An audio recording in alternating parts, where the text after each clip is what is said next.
before on the various reasons of why I enjoy watching anime over American-made media, and the one thing that I always go back to is the sheer amount of variety on specific topics that anime can cover. From post-futuristic cyberpunk to alternate fantasy fiction, there is generally an anime that covers most topics you can think of. There are even anime that cover some topics that aren't relevant to current society, but one day could be. For example, a show about the technological singularity.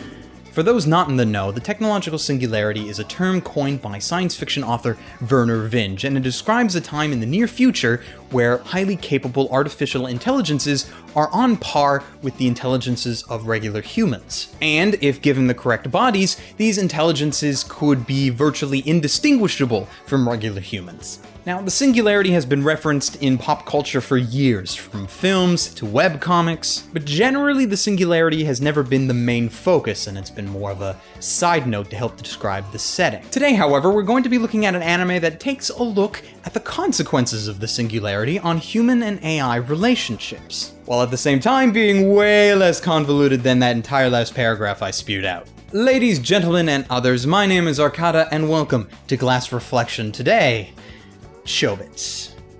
Let's jam.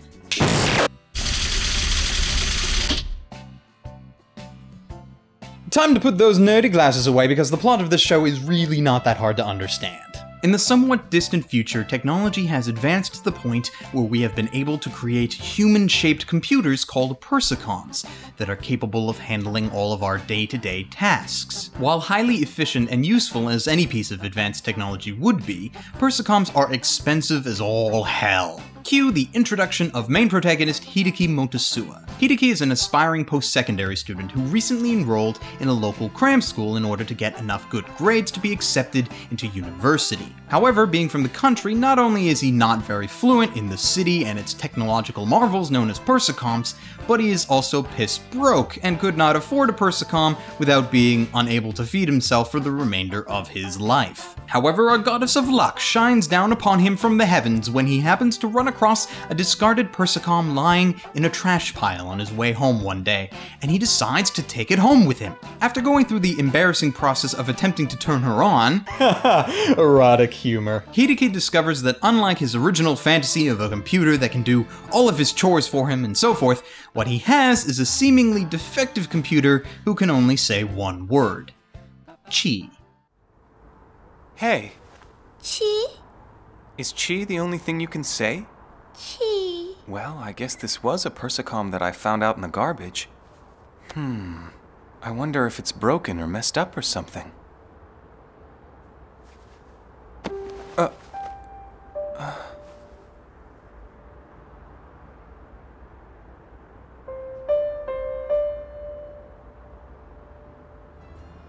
As the show progresses, we end up learning more about the discarded persocom Chi, and that she seems to be one of the most powerful persocoms in existence, regardless of the fact that she seems to have a personality of a very curious 2-year-old.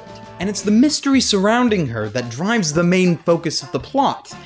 However, one thing that Chobits loves to do is to take many sidetracks that end up steering the plot away from being a cool sci-fi mystery with romantic elements into something more of a slice-of-life comedy with the mystery on the side. The majority of the show actually focuses more on the daily life of our main characters, dealing with how they interact with each other in new situations, and how Chi slowly learns more about the world, from the practical to the more socially embarrassing. While I don't believe that this is necessarily a bad thing, it does make the show hard to classify and explain to some people, as the show does become very intricate with the mystery surrounding Chi, as well as the side plots looking at the lives of the supporting characters, whose relationships have been drastically affected by the existence of persocoms. But then you have the whole first half of the show being more on the slice-of-life comedy side of things, and it makes it kind of a hard sell. Like there is an entire episode devoted to the purchasing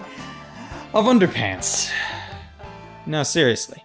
Underpants, underpants, underpants, underpants, underpants, underpants. Please proceed straight another 100 feet. 1, 2, Underpants, 1, 2, underpants, 1, 2, underpants, 1, underpants.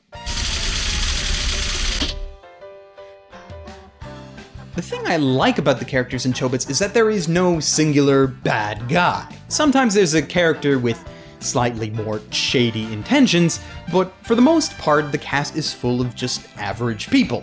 Hideki himself is the epitome of a country bumpkin, and as a person who has never really used a computer of any kind before in his life, he only has a passing notion of how to use them. But he also, as the majority of the cast likes to remind him, is a truly nice guy. He may not know a lot about the technological side of things, but his heart is always in the right place, and he's able to surround himself with enough people to help him out. From his more normal roommate Shimbo, to his co-workers, his landlady, and he even gets the help of a local child genius named Minoru who builds persicoms in his spare time with his ridiculous money piles of money. And it's that ability to create successful human relationships that plays a key role as the more serious aspects of the plot start to catch on. Similarly, the Persicom Chi is a character stuck in a state of childlike wonder. Having no knowledge of basically anything, she constantly relies upon Hideki to teach her about the world, and in that regard the two characters are very similar. While she starts out only being able to say the word Chi, hence her name, as the show progresses she's able to talk more normally, though even by the end of it, her speech is still stuck in the third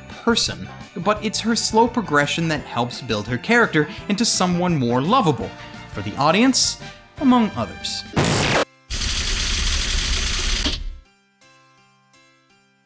The animation for Chobits was done by Studio Madhouse back in 2003, shortly following the time when cell animation was phased out full-time. And for the kind of show that ends up being portrayed, the animation holds up nicely. It didn't need to be immensely detailed like more of their recent things like Monster and Black Lagoon tended to be, but it never seemed to take the lazy route either, which was helpful. They were also able to pull off more of the traditional cartoonish expressions that make the comedy aspects of the show more entertaining, while being able to dip into the more realistic side when things got serious.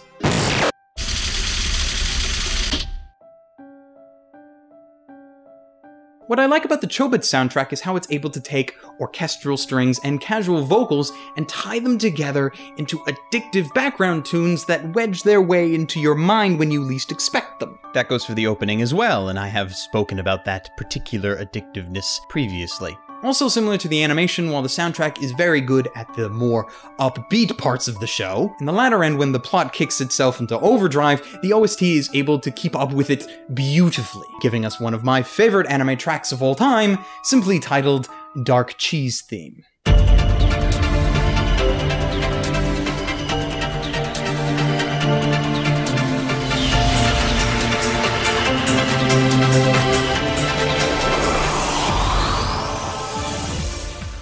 The dub for Chobits was created back when the series was still owned by Geneon, and as such has many of the same voice actors that were common in Geneon's dubs at the time. With outstanding performances from Crispin Freeman, Tony Oliver, Wendy Lee, Mona Marshall, Karen Strassman, and then finally rounding it off with Michelle Ruff as Chi and Sandy Fox as Sumomo. It's morning! Time for the wakey exercises! Okay, raise your arms high up in the air!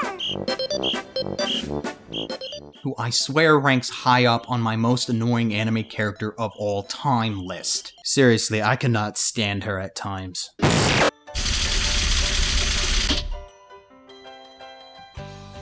The biggest problem I have with Chobits is not so much a lack of focus, but rather a lack of pacing. As much as most of the very light and fluffy storytelling in the first half of the show is enjoyable, I think the anime could have done a much better job at slowly filtering in more serious aspects of the plot earlier on, rather than doing just one gigantic info dump in the final 4 episodes to try and explain everything that is happening. Because of that info dump, it makes it a lot harder to fully grasp what it is you just watched after you watched it. Almost like sort of a whiplash as the tone shifts. Still, I've seen much worse, and while I do feel like it could have been done a lot better, it wasn't horrible. When you combine all the good parts of the show, from the animation, to the music, to the dub, to the very well-crafted yet subtle subplots, it generally makes up for most of the misgivings I have with the show, and it's still something that I like to watch from time to time. That said, as usual, I have meticulously calculated values for the categories of story, characters, animation, sound, and my own personal enjoyment, which after taking that number and dumping it into a trash heap to be picked up by Crispin Freeman himself, leaves me awarding Chobits with an overall overall score of 7.5 out of 10, and a recommendation to buy the series if you can. While the pacing may be horrible at times, and it does contain one of the most annoying characters in existence, everything else about it makes it a solid anime, and it does deserve a place in the shelves of most people. At the time of this video, there are several locations where you can stream Chobits online. Unfortunately, as with most things, it's restricted to the US and Canada for the most part. For you lucky Americans out there, Chobits is available for streaming on services such as Hulu and Netflix, though on top of that, if you happen to be Canadian like me, you can also watch the show on Funimation's website without having to subscribe to their elite service. You can also watch the whole show on Funimation's official YouTube channel if you so desire. Beyond that, Chobits is available from Funimation for purchase on both Blu-ray and DVD in North America, though you might also find some old Geneon copies in bargain bins if you happen to be really lucky. Mad Men also has the show on sale for those in Australia and New Zealand, and finally, Chobits also has localizations in Korea, France, Spain, Germany, Russia, and China, among others, if you know where to look. For alternate anime recommendations, I point you towards Chobits' spiritual prequel, Angelic Lair, as well as the comedy harem Ah My Goddess, which between the two, you should find something to your liking. And with that, I leave you. Until next time, ladies, gentlemen, and others, stay frosty.